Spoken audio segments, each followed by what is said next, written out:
Hey folks, John here, Untitled Chapter. Welcome back. It's your first time here, welcome. So what's going on today? I'm down here in the workshop. As you can see, I haven't moved yet. Closing date on my house got moved again. I don't want to talk about it. Let's get started on the project. So what we're getting moving on, I've been invited to take part in this Bowie build-off challenge with a bunch of other really great makers. And there's not really any parameters. The goal is just to make a Bowie knife that you think is good. Kind of just to make the best one you can make, and we're all going to publish the video at the same time. Should be kind of cool. And I actually have already kind of gotten started. I made this billet. A bit hard to capture. This was supposed to be feather Damascus. I filmed this whole process and everything. It was about a solid 2 days worth of work to make this billet. And the pattern, this is just, if you don't know, this is not how feather Damascus is supposed to look. It's still cool, and I'm going to do something with it eventually. But I don't think I want to use it for the Bowie knife for the build-off, just because I'm just not happy with the steel overall. So my backup plan this whole time, something else that I've been wanting to try that I think will look really, really cool, is doing a ball bearing canister sandmai. So I'm going to make some ball bearing canister steel. I'm going to cut it up and I'm going to sandmai it over a 1084 core. And then I'm going to make all the fittings like the guard and the butt cap and everything out of ball bearing steel also. So it should be kind of cool. But if you want to check it out, stick around. So if you've been around the YouTube blacksmithing community, or you've watched some of my videos, you've seen me make canister steel and you understand the general idea. If you haven't and you don't, it's pretty simple. Basically, you just got a canister. I've already welded up the other end nice and airtight and everything. And then you pack it full of powdered steel. This is a 1084 powdered steel, and whatever other material you want to use. I'm going to use ball bearings. These are 1/4 inch 52-100 ball bearings, I believe. The main thing I'm doing differently is I'm using stainless steel tubing, because this stuff won't weld to the contents of the can, and it just makes extracting your billet later so much easier. So that's all there is to it, really.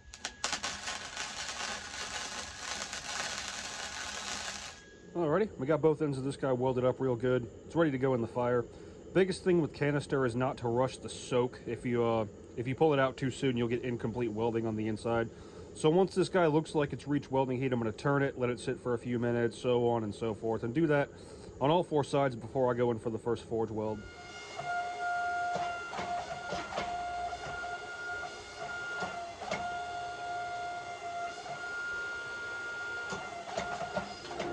The first press on a canister is always so scary because it compresses so much so fast.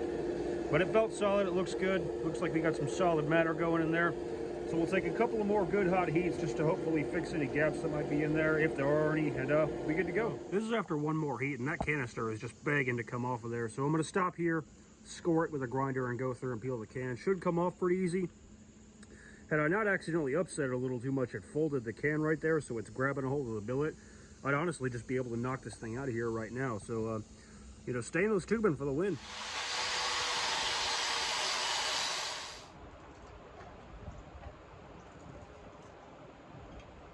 See how easy that thing came out of there? This is always something everyone who does canister has to kind of fight with. You know, some people use spray paint, some people use whiteout. I've tried stainless steel foil, but this works great every time. So if you're doing canister, get your hands on some stainless tubing. We will need to go in there and kind of grind out that corner and whatnot before we forge the billet flat, just to avoid making a cold shut. So other than that, you know, stainless tubing, it's the way to go.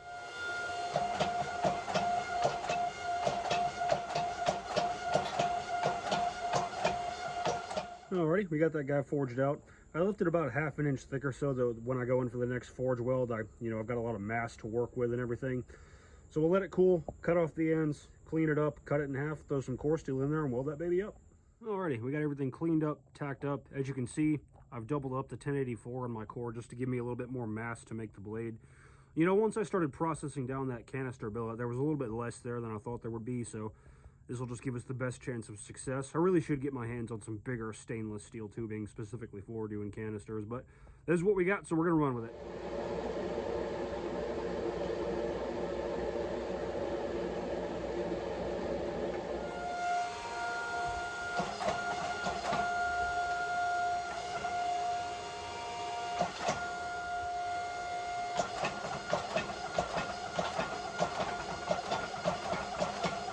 Alrighty, so we're finally back on this project.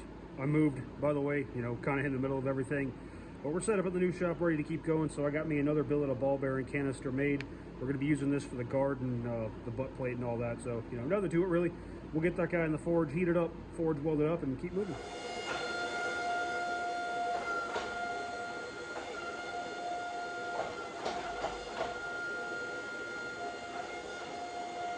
Alrighty, we've taken a few passes on this thing. It's feeling pretty solid. Stainless tubing is coming off just like it should, so getting that billet out is going to be nice and easy. While that guy cools off, I'm going to get to work forging out the blade, and then we'll just press this out into a bar stock we can make our fittings out of, and we'll be getting somewhere. So I've gone ahead and knocked the corners off the side I want to forge the point out of, just to remember which side it is. But if you watched any of my recent Bowie knife videos, you know the deal. We'll set down the material for the ricasso and tang, isolate the tang, draw out the tang, forge the point, bevel it, dress it up. The other two it really.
Alrighty, we got the piece for our guard rough forged out using the drawing dies. The blade's just about ready for grinding. All I'm really going to do is strike in the flats so I don't have to grind through my touch mark later, and dress up the profile and square up the shoulders. So I'm going to leave it nice and thick for the heat treat and just deal with grinding on it, the bevels and everything after that. Nothing to it really.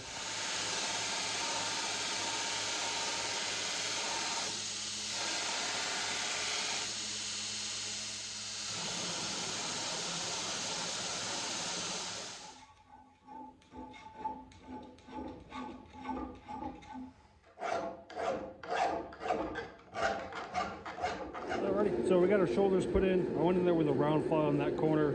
You don't really want a hard 9D right there. It can cause a stress riser that can break the blade. So good rounded edge, flatten it the rest of the way with a file. All there is to it, so we'll touch mark this baby, quench it, temper it, and go from there.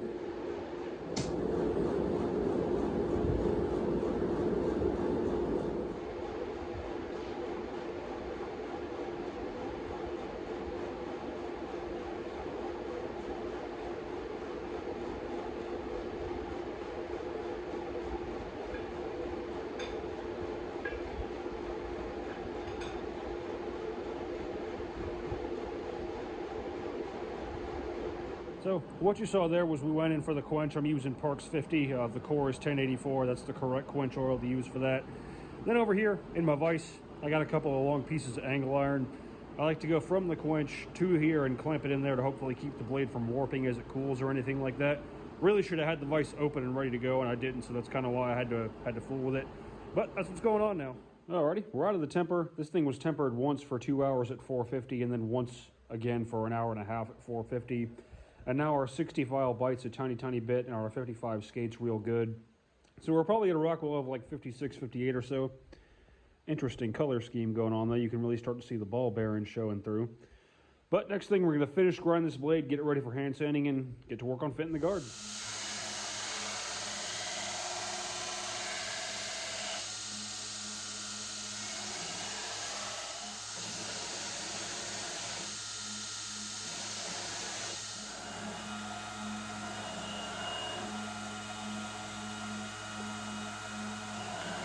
So I've gone ahead and taken the flats of the blade all the way up the grits. I go 36, 120, and then I use Trizac belts that are equivalent to 320 and 400 grit.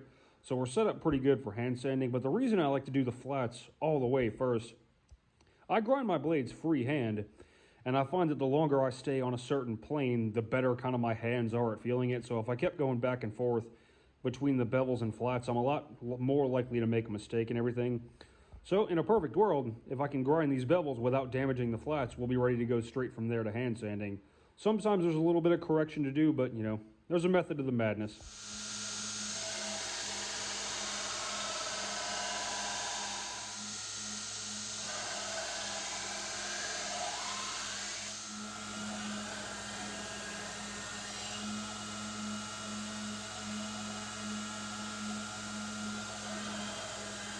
Alrighty, we got our finish ground. Edge is nice and thin, ready to be sharpened.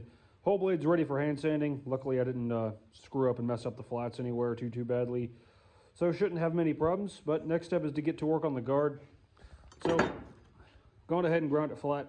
We're gonna lay out some holes, drill some holes, and go at it with some needle files till it fits. Alrighty, so we got a bit of a problem. I don't know why I wasn't expecting this. This has happened to me like every time I've done ball bearing canister.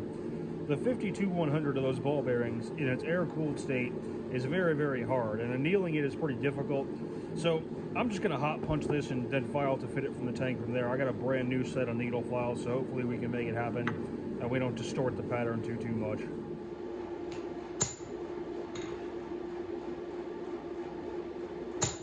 And now we just gotta file that thing till it fits. You know, nothing to it really. So I've been at this for quite a while. Now that I've got the slot open wide enough to get this double cut file in here, we're moving pretty quick, but that's all there is to it. A never-ending exercise in patience. Alrighty, we're just about to the shoulder, so I'm gonna go ahead and grind the guard to its final shape, bend it into the S shape I want, and then I'll refine the final fit because bending it could screw with our slot a little bit. But that's all that's happening now.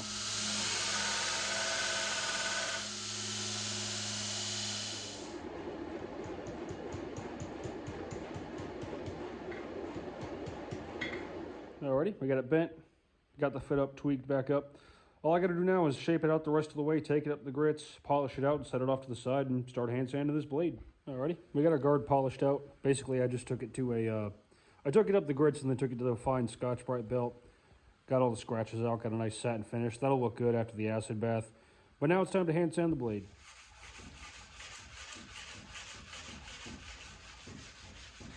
So, now it's time to start working on assembling the handle.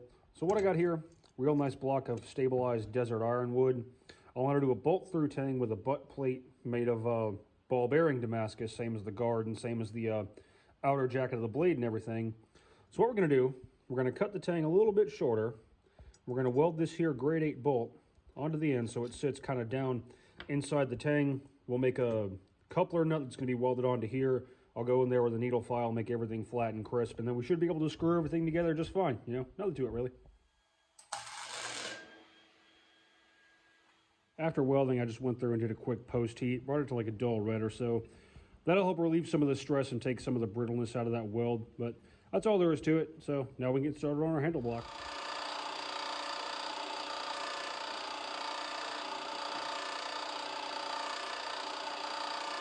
Alrighty, we got our hole drilled. Whenever you're trying to drill a long straight hole through a block, especially on something as tough as this stabilized ironwood, it's a good idea to go slow a little bit at a time and work from each side and meet the holes in the middle. And then you just come in from the side. It's going to be the top of the handle with a tool called a broach, and just carve out the slot for your tang. You know, nothing to it really.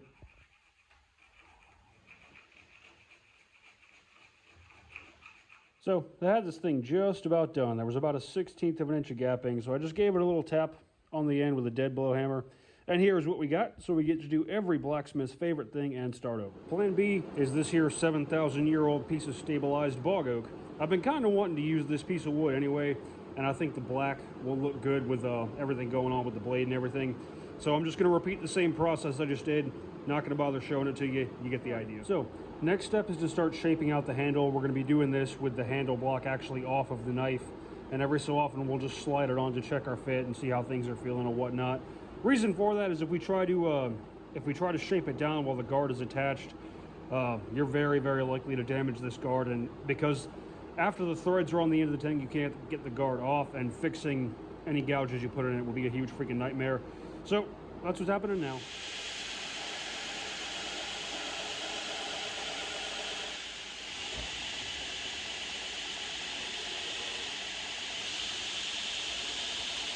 Alrighty, so moving right along, it's starting to look pretty good.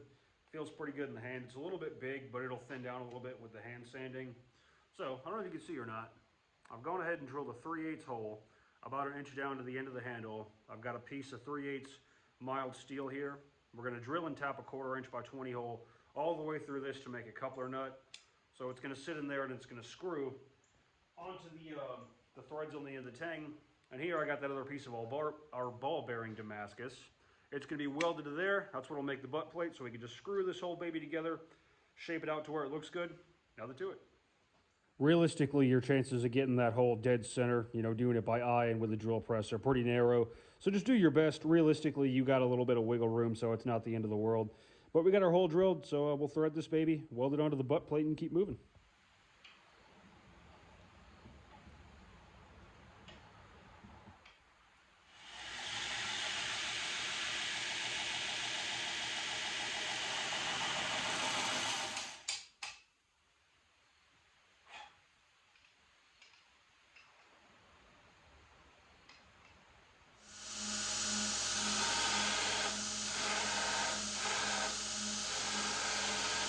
So here's what we're looking like now.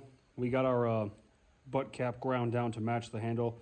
So next thing we got to do is take it apart, sand the handle, finish the handle, polish out the butt cap, etch all the pieces, put it all back together, and sharpen this bad boy.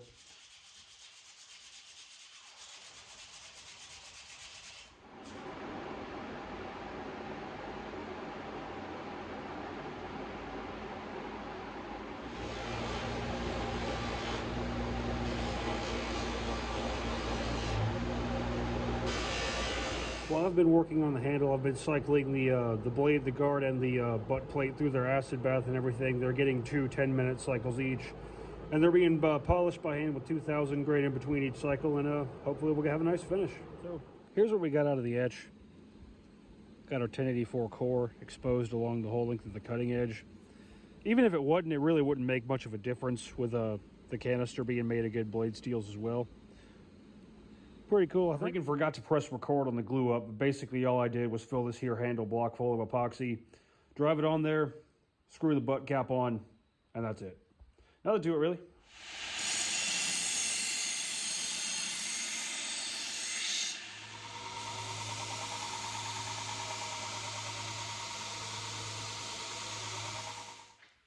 A question I get asked a lot is about sharpening. Basically all I do it all on my 2x72 grinder.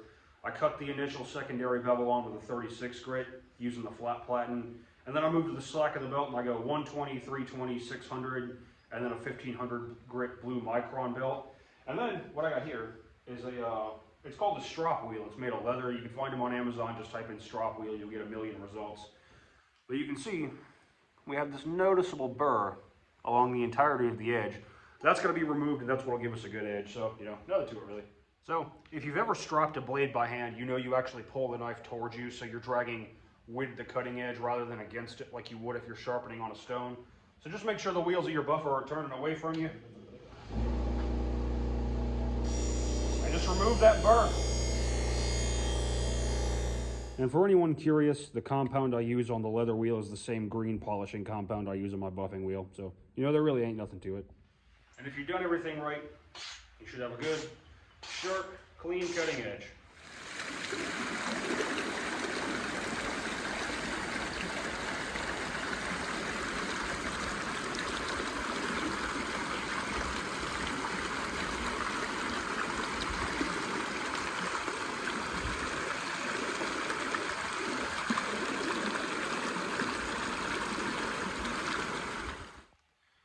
she is, all finished up. I tried to get some better detail shots out in the light, and the creek is just a nice backdrop. Now, it's far from perfect. You can see what's going on with our edge right there, kind of. It looks as if our ball bearing canister steel jacket has been almost or completely ground through right there, so we're just showing kind of monosteel on the edge, which kind of sucks, but I knew that was a risk when I chose to do that. There is a very, very slight warp. I don't know if you can see it or not, but there's a very slight warp in the tip that I thought I had ground out. The guard fit up is pretty trash, and the reason for that, I didn't talk about this on camera, but basically I hand sanded this blade, worked on it at night, and the next morning I came out to do the edge, and the edge looked horrible. There was like bubbles in this. It looked horrible, and everything I tried didn't seem to fix it. So I ended up having to re-hand sand this blade, go all the way back down to 80 grit and do it again.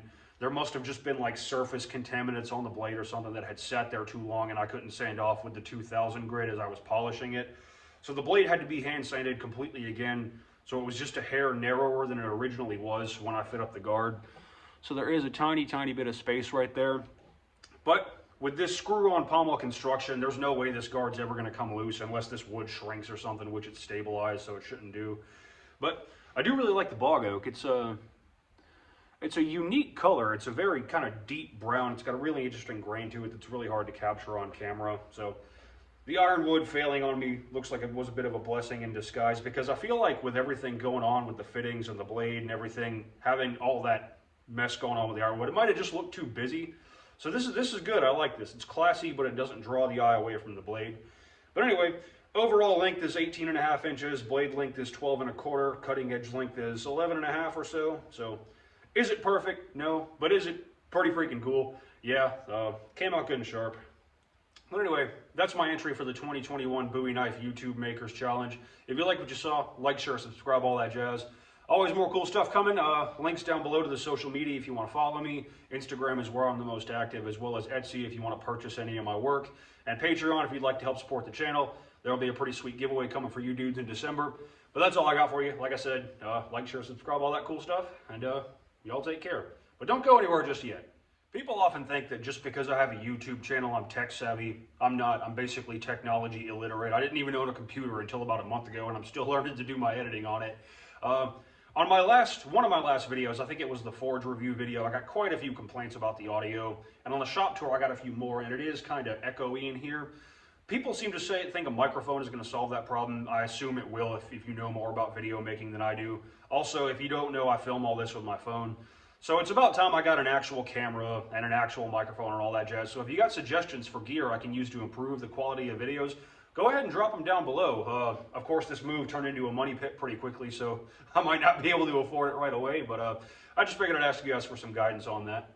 With how busy the past year has been, you know, aggressively trying to expand the business, getting ready for Blade Show, doing Blade Show, shopping for properties, getting moved into the new shop, all of which turned into a huge freaking nightmare. It's been quite a while since I've gotten to do a charity raffle, so that's what I would like to use this knife for. So, like it always works, there's going to be a link to my PayPal in the description box below. Slots are $10. You can buy as many as you want. Patrons of the channel, you do get one free entry. So that's pretty cool. The organization we're going to be donating to is an organization very dear to my heart. It's called Irreverent Warriors. What it is a veterans organization. The goal is to bring veterans together using humor and camaraderie to improve mental health and prevent veteran suicide. We have chapters all over the country. We have these events called Silkies hikes, where you get out there in your short shorts and you walk around, and it's a really fun time. And something that's really cool about them is the hikes themselves are veterans only. You know, no kids, no spouses, anything like that allowed. Just vets and service animals if you have one. So it's if you're a vet, you know the only people you can really be yourself around are other vets. So it's so great. I would strongly advise, if you're active duty or a vet, look up a chapter near you and get linked up with them and start going to some events. It's pretty sweet. But anyway, that's the organization we're going to be donating the proceeds from this raffle to. 100% will be donated. And if you want to get in on that description, there's a link in the description. I'm not sure when I'll actually be drawing the winner. Let's tentatively say on or around December 1st to give everyone lots of time to see the video and get involved and whatnot. December 1st sounds good. Let's go for that. But anyway, that's all I got for you. Like, share, subscribe, all that jazz, and y'all have a good day.